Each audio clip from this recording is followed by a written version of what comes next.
നമസ്കാരം, എല്ലാവർക്കും golden sunlight YouTube ചാനലിലേക്ക് സ്വാഗതം. നിങ്ങൾക്കായുള്ള divine guidance message from Angeles.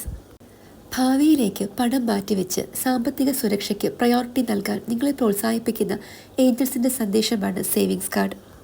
പണം ലാഭിക്കുന്ന ശീലം സൃഷ്ടിക്കുന്നത് നിങ്ങളുടെ സാമ്പത്തിക അടിത്തറയെ ശക്തിപ്പെടുത്തുകയും ഭാവിയിലെ അനുഗ്രഹങ്ങൾക്കായി നിങ്ങളെ സജ്ജമാക്കുകയും ചെയ്യുന്നു. പതിവായി പണം മാറ്റിവെക്കുന്നത് എത്ര ചെറുതാണെങ്കിലും സാമ്പത്തിക സുരക്ഷയുടെ ഒരു ബോധം വളർത്തുകയും പണത്തെക്കുറിച്ചുള്ള സ്ട്രെസ് കുറയ്ക്കുകയും ചെയ്യുന്നു. അനാവശ്യ ചെലവുകൾ ഒഴിവാക്കുകയും നിങ്ങളുടെ ചെലവ് നിങ്ങളുടെ യഥാർത്ഥ ആവശ്യങ്ങളോടും ലക്ഷ്യങ്ങളോടും യോജിക്കുന്നുവെന്ന് ഉറപ്പാക്കുകയും ചെയ്യുക. ഓരോ ആഴ്ചയും അല്പം സമ്പാദിക്കുന്നത് പോലും ദീർഘകാല സാമ്പത്തിക സുരക്ഷ സൃഷ്ടിക്കുന്നു. സമ്പാദ്യം ഒരു സെൽഫ് കെയറായി കാണുക. അതിനെ ഒരു ത്യാഗമായി കാണുന്നതിന് പകരം നിങ്ങൾ സമൃദ്ധിയുടെയും സമാധാനത്തിൻ്റെയും ഭാവി സൃഷ്ടിക്കുകയാണെന്ന് തിരിച്ചറിയുക. സമ്പാദ്യം ഉത്തരവാദിത്തത്തെക്കുറിച്ചാണ്, അഭാവത്തെക്കുറിച്ചുള്ള ഭയമല്ല. നിങ്ങൾക്ക് ആവശ്യമുള്ളത് എല്ലായ്പ്പോഴും ലഭിക്കുമെന്ന് വിശ്വസിക്കുക.